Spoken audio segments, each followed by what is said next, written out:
नंद किशोर यादव एक सुलझे हुए राजनीतिज्ञ हैं जिनका जन्म 26 अगस्त सन 1953 को बिहार की राजधानी पटना के सिटी इलाके में हुआ था।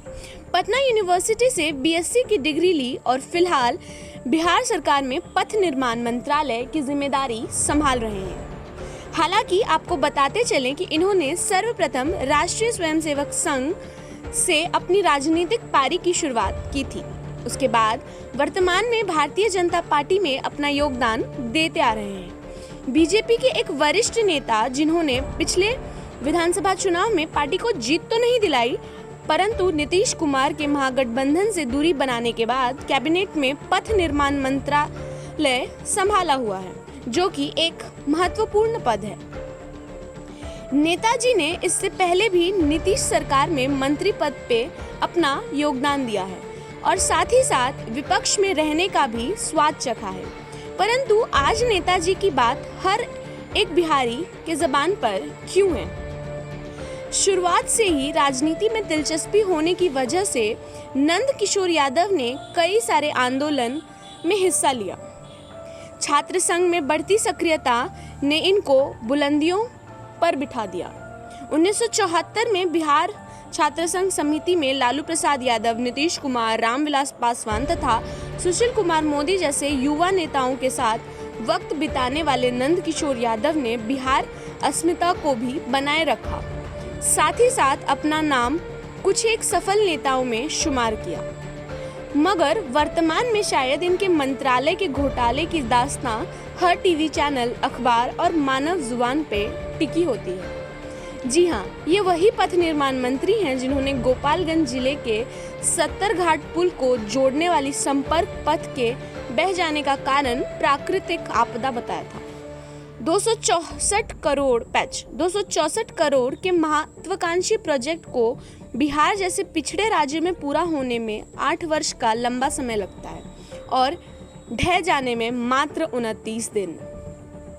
सवाल तो यहाँ तक उठे कि मंत्री साहब ने सीमेंट और किरगिट की जगह मिट्टी डलवाकर पुल खड़ा कर दिया।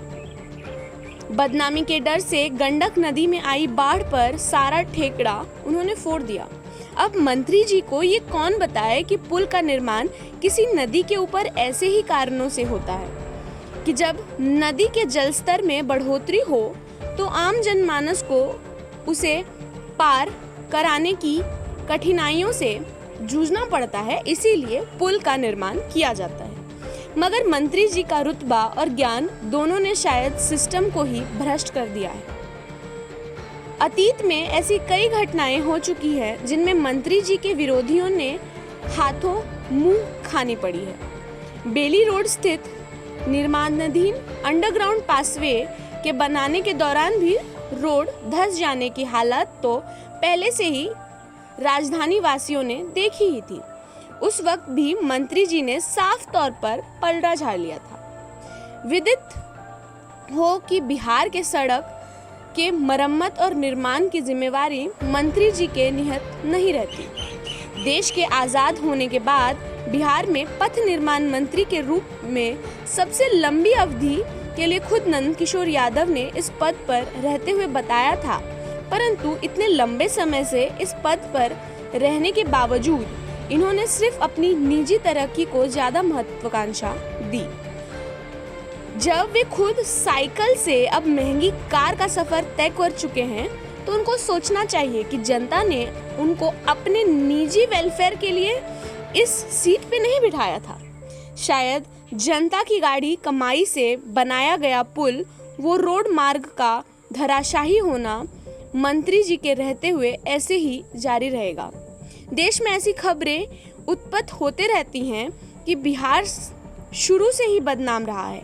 शायद ये स्थिति ऐसे नाकाम मंत्री जैसे लोगों के बदौलत ही बनी है, परंतु उनका स्वाभिमान और भ्रष्टाचार दोनों ने मिलकर अपना जनता को सिर्फ वोट बैंक बना दिया है। चुनावों के नजदीक आते ही अपने क्षेत्र में भ्रमण करना, वादे पूरे किए गए हैं इसका नाटक करना, ये सब नंदकिशोर यादव को बखूबी आता है।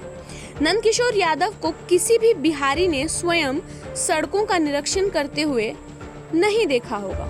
उन ठेकेदारों के ऊपर जनता के पैसे को बर्बाद करने का हक नंदकिशोर यादव जैसे कुछ ज्ञानी नेता ही देते हैं। आगे भी याद दिलाते चलूं कि बिहार में बाढ़ ने फिर से दस्तक दे दी है। प्रत्येक बिहारी को वक्त और आंकड़ों के साथ ये ज़रूर मालूम पड़ेगा कि इस वर्ष कितने सारे राष्ट्रीय राजमार्ग और सड़कों को ये भारी नुकसान पहुंचा रहा है। अंततः सुशासन में से घोटालों से आम जनता का सामना होता रहेगा। जनता की मेहनत का पैसा जैसे प्राकृतिक आपदा में लूट गया हो या डूब गया हो, ये बताया जाते रहेगा। ऐसे में जनता को फैसला करना है कि वो ऐसे लोगों को क्या फिर से सत्ता की कुर्सी पे बिठाएंगे या नहीं। बाकी हमारा तो काम है आपको स्थिति से अवगत कराना। आपको हमारा ये वीडियो कैसा लगा ये हमें कमेंट सेक्शन में ज़रूर बता दीजिएगा। अगर आप हमारा ये वीडियो फेसबुक पे देख रहे हैं तो हमारे पेज को लाइक कीजिए। अगर आप हमारा वीडियो यूट्यूब पे देख रहे हैं तो हमारे चैनल को सब्सक्राइब कीजिए। आपका ये वीडियो देखने के लिए बहुत बहुत धन्यवाद।